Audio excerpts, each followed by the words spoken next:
MGX Minerals is revolutionizing the new energy economy with patented lithium extraction technology, replacing traditional solar evaporation using low-cost, low-energy nanofiltration. The first system of this paradigm shift technology is currently being commissioned. MGX Minerals trades on the CSE, symbol XMG, the OTCQB, symbol MGXMF, and Frankfurt, symbol 1MG. For more information, visit our website, mgxminerals.com.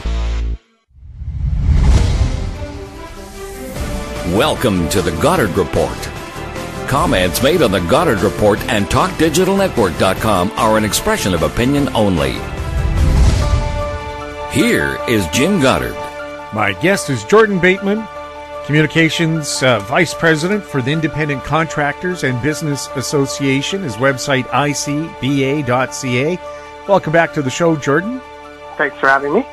Jordan, you're going to be in the lockup, as they call it, when the BC budget is released. What do you expect the provincial government under the NDP/Greens will tell British Columbians about their spending plans? Well, this is going to be a very interesting budget because we've not yet seen any of those famous government trial balloons that we sometimes get before budget day. So whatever is coming, it's still a surprise, which is very different than in previous years. You know, last year it was the NDP's first budget in a decade and a half. They, had signaled that they were planning to raise taxes, speculation tax. They were planning to do some sort of high income earners tax hike, school tax, that so-called school tax with the extra property tax on properties over $3 million. That was rumored to be out there. They still surprised us. No one saw that employer health tax coming, least of all the group that was working away on their behalf, trying to figure out how to get rid of the medical services premium tax. So that was a surprise. So this year, we've heard really nothing about what the NDP have planned. It might be just a hold it steady budget. I'd like to say that they've run out of tax space to increase taxes, but that's really never stopped the NDP before. What do you fear they might do? Well, they could do anything, right? They could say companies that are making too much money should pay more in taxes and up employer health tax. They could say speculation tax isn't high enough to make a difference. They could increase that. They could continue to, you can't expect another increase to the carbon tax. They stripped the revenue neutrality out of that. So that continues to cost people more. They may say that, hey, high-income earners still aren't paying their full freight. Let's tax them more and try to soak the rich. So, there's all these different kind of tools they have. It's just a matter of them wanting to know how far they can push things before it damages the economy, which, frankly, winter is coming, and there's already storm clouds on the horizon for that, or how much they can push people without getting thrown out of office. Well, Washington State and the provincial NDP got together in Seattle the other day. It looks like Washington State fully supports BC's carbon tax, but what's their ultimate motive behind that? They support BC's carbon tax. They have failed 3 times to get their own in Washington State. So, yeah, look, Washington State, it's no secret why they support things like BC's carbon tax and why they support stopping the Trans Mountain Pipeline.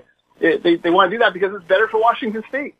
It forces us to sell our gas to Washington State, our oil to Washington State refineries at a huge discount. That's good news for Washington State.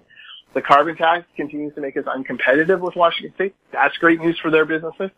So yeah, I was kind of laughing at John Horgan, wandering down there like a doe-eyed schoolboy and then getting absolutely schooled by the professional politicians in the state.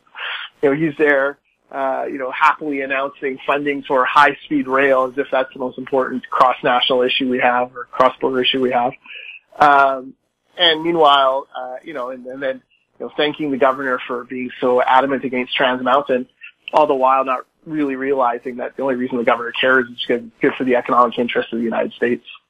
Well, sure. Right now we have to get our gasoline from Cherry Point, Washington, and they find every excuse from a single snowflake to a wind over 10 kilometers an hour to drastically boost the price of gasoline in Vancouver overnight. Sure. They take our oil, Alberta oil, They get a discount compared to what it could fetch in Asia, which is the whole point of the Trans Mountain Pipeline, get more of our supply to Asia. And then they turn around and can sell back to us basically for whatever they want because it's gasoline and we desperately need it. We don't have enough in Canada. So yeah, it's a sweet deal for Jay Inslee and Washington State. Not a great deal for John Horgan, but just another sign of how little he thinks of, how little he thinks of the Canadian working class and all the important economic benefits that come with oil and gas. Do you think this high-speed train between Vancouver and LA would work out, and would it be good for business in Vancouver? I don't know. I guess so. I mean, I suppose it's plausible, but it's still a long way to go, even at high speed. It'll never be as convenient as air travel, as quick as air travel. So, that's a bit of a problem. And then you go through all these different towns, and they'll all be wrangling for stops, and they'll eventually get gummed down that way.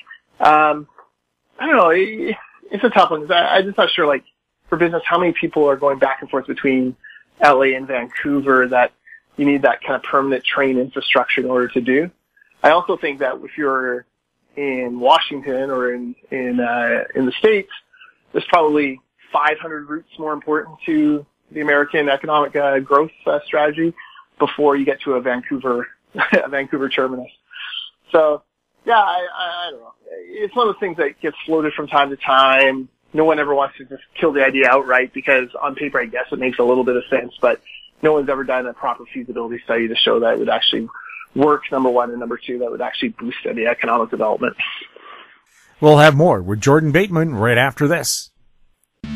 I'm Greg Johnston, CEO of Carl Data Solutions, an industrial Internet of Things company that provides big data solutions for monitoring critical infrastructure. Carl Data offers machine learning and predictive analytics features to our cloud-based applications to deliver key asset-saving operational insights from massive amounts of data. Carl Data trades on the CSE, symbol CRL, and the Pink, symbol CDTAF. For more details on Carl Data, please visit carlsolutions.com.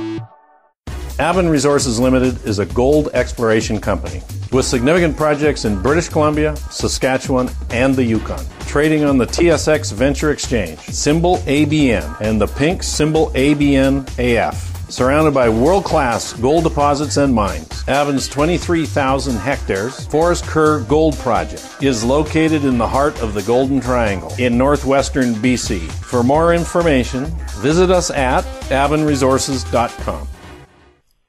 Welcome back. We're speaking with Jordan Bateman. Jordan, BC Day, Family Day is on the 18th. It's also celebrated in Ontario, Saskatchewan, Alberta.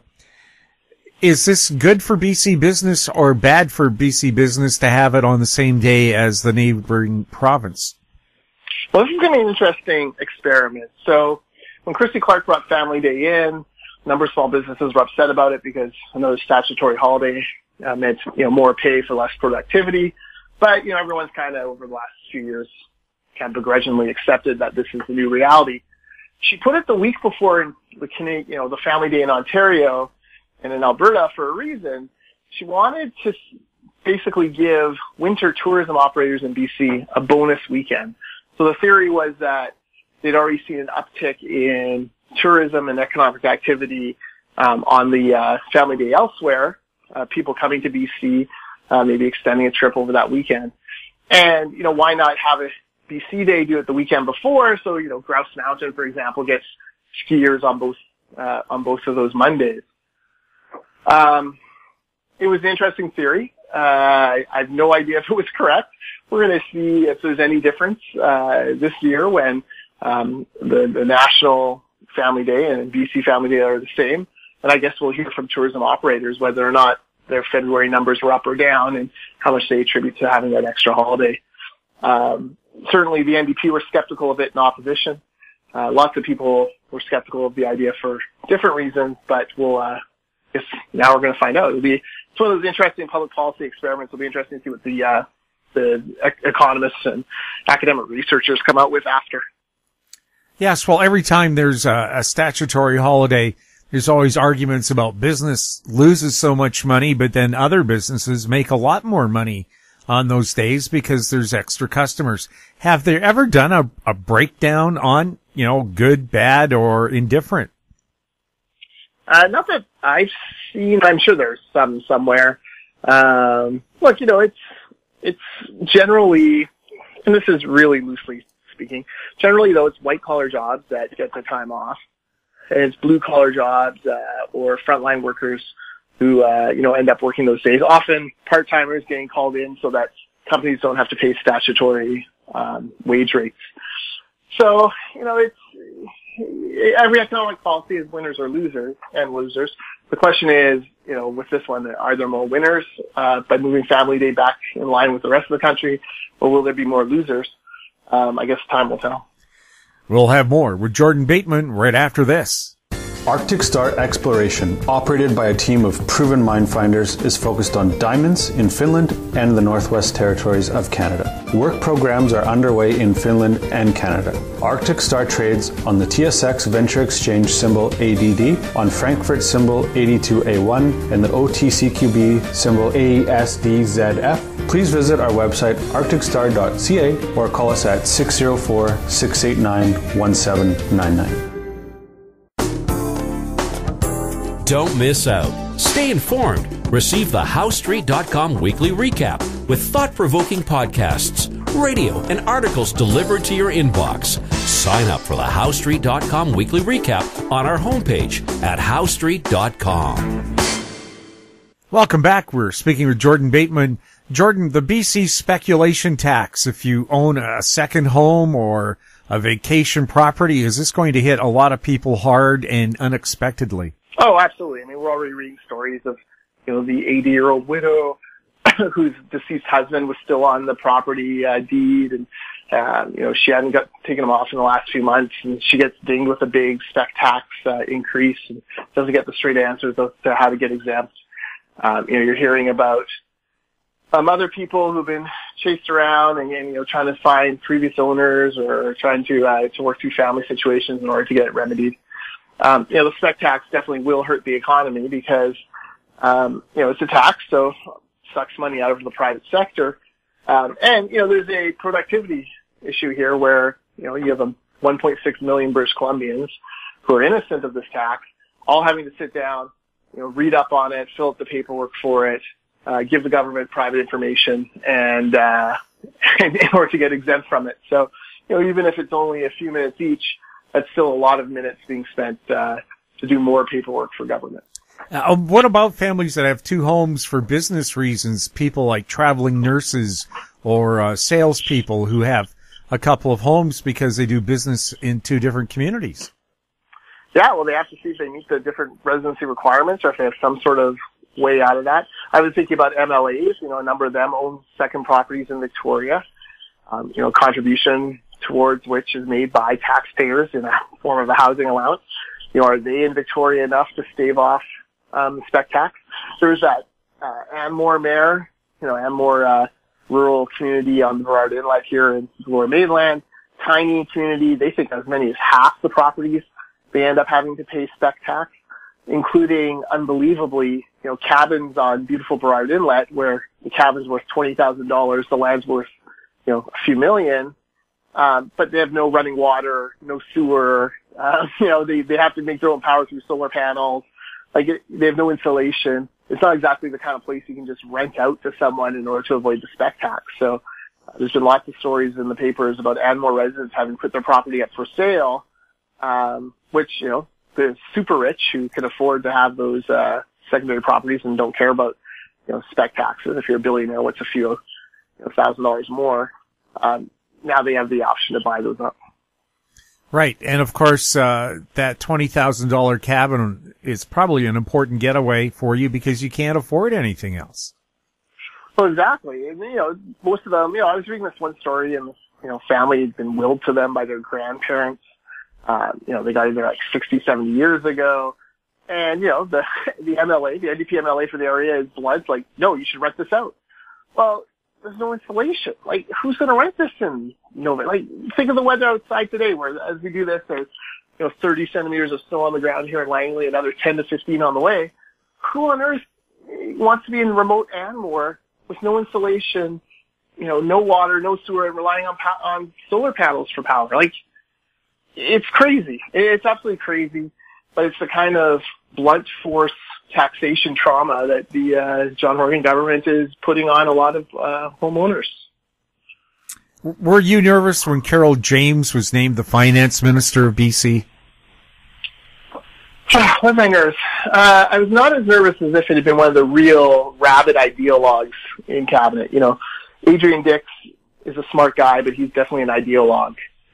David Eby, very much an activist, very much an ideologue, you know, has his views and cannot be swayed from them. I thought Carol James would be a little bit more open to common sense. She seemed like more of a common sense branded politician over the years.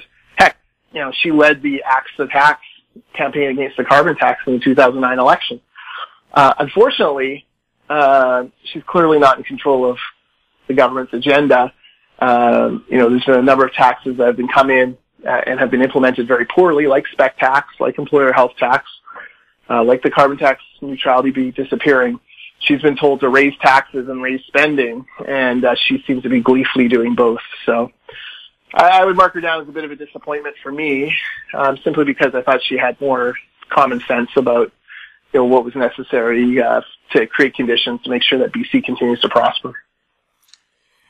You wrote an interesting article in the province newspaper in Vancouver. What was it all about? Well, I wrote on the spec tax, and, you know, there's been a lot of talk among privacy advocates about the government asking for a number of personal details to get the spec tax exemption. And there's been a lot centered on the social insurance number. And frankly, that didn't really bother me that much because SINs are really a government number anyways. But what they did ask for, which no one has talked about until I did the piece, was the government's collecting email addresses. And I was thinking back to an old guy here in Langley who taught me a lot about political campaigning back in the mid-90s.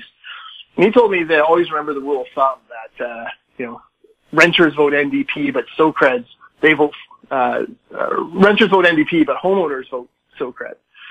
And, you know, we see that over and over again, the NDP making all sorts of policy decisions to favor renters over homeowners because those are their people. Now, you know, if you're government, you suddenly have 1.6 million email addresses for, you know, homeowners in all of the swing ridings. You know, in Victoria and Nanaimo and Vancouver and Greater Vancouver, you know, in Kelowna. You have all of these email addresses, so it would be very easy to take those email addresses, pour them into Facebook or some other social media platform, and create very targeted ad campaigns, government ad campaigns, towards homeowners, maybe trying to soften some of the language around renters' allowances, or, you know, trying to do more to, you know, show homeowners that the government cares about them. Conversely, even if you didn't want to dump those email addresses in, you could take them and run what's called a like audience, where social media platforms analyze all the accounts attached to those email addresses, and then actually extends it out even further to other email addresses that have the same kind of demographics, interests, that sort of thing. So, you know, this kind of data is a very powerful tool for social media marketers. And, you know, the NDP government have gone out and hired a bunch of the former Lead Now and Dogwood Initiative and other very web-savvy, social media-savvy people into their government communications fold. You can bet that they are salivating to get these 1.6 million emails addresses to analyze them, to figure out what kind of data they can pull from it, and then to market to us. Why do you need an email for a tax? Well, exactly. Why do you need it for a tax?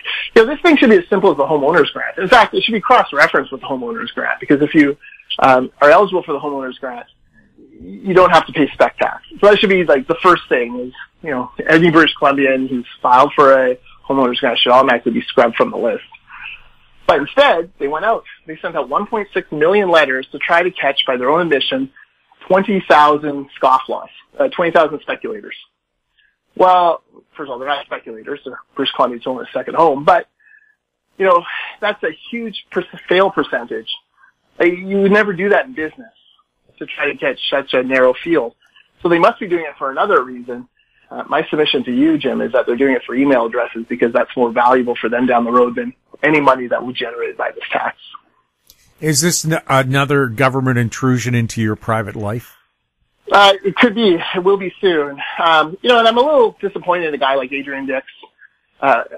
and John Horgan, who both railed against the BC Liberals for kind of underhanded advertising, for those feel-good budget ads, the domino ad, using government resources for political purposes. My sense is government advertising has not changed since they took power. They certainly haven't changed any of the rules in order to protect taxpayers from having to pay for marketing to ourselves. They're falling into that same trap that so many of these governments do. It's hypocrisy. It's disappointing, and frankly, it's a disgusting use of people's hard-earned tax dollars. Jordan, thank you so much for chatting with us. Thanks for having me. My guest has been Jordan Bateman, Vice President of Communications for the Independent Contractors and Business Association. His website, icba.ca. If you have any questions for Jordan or any of our other guests, you can send them to info@howstreet.com. Find us on Twitter at TalkDigitalNet, our YouTube channel, Talk Digital Network. I'm Jim Goddard. Thanks for listening. Comments made on the Goddard Report and TalkDigitalNetwork.com are an expression of opinion only. The Goddard Report is available online and mobile at TalkDigitalNetwork.com. The Goddard Report is a production of Howe Street Media Incorporated.